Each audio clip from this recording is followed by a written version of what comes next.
અમદાવાદની જેલ અને બરોબર દિવાળીનો તહેવાર અને દિવાળીના તહેવારની માલિક ભૂપેન્દ્રસિંહ બાપુ અને આઈ કે જાડેજા સાહેબ ને બધા જેલની મુલાકાતે આવ્યા.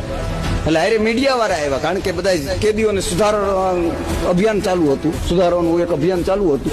એટલે 302 ના તો મતદારની સામે માઇક્રોફોન રાખે અને પૂછે કે કદાચ કાલે હવે તમને ગુજરાત સરકાર માફી આપે તમે શું કરો? કે બસ હું બહાર નીકળીને ડાયો થઈ જાઉં, કારણ કે ત્યાં તો આ જ વાત કરે ને.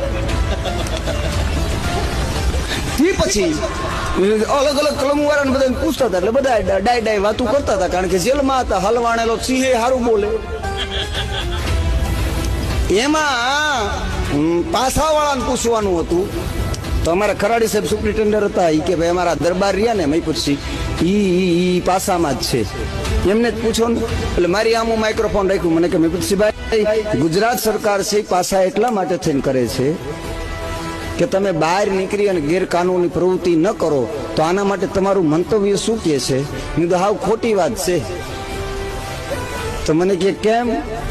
મેં કીધું બહાર હતો ત્યાં સુધી હું 30-35 પેટી વેચતો.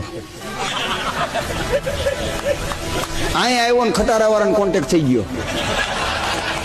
હવે કાંઈ નક્કી નથી. આ તો ગેરકાનૂની પ્રવૃત્તિ શીખવાની એક મોટી યુનિવર્સિટી હોય, એક મોટી નિશાળ હોય એવું મને લાગે છે.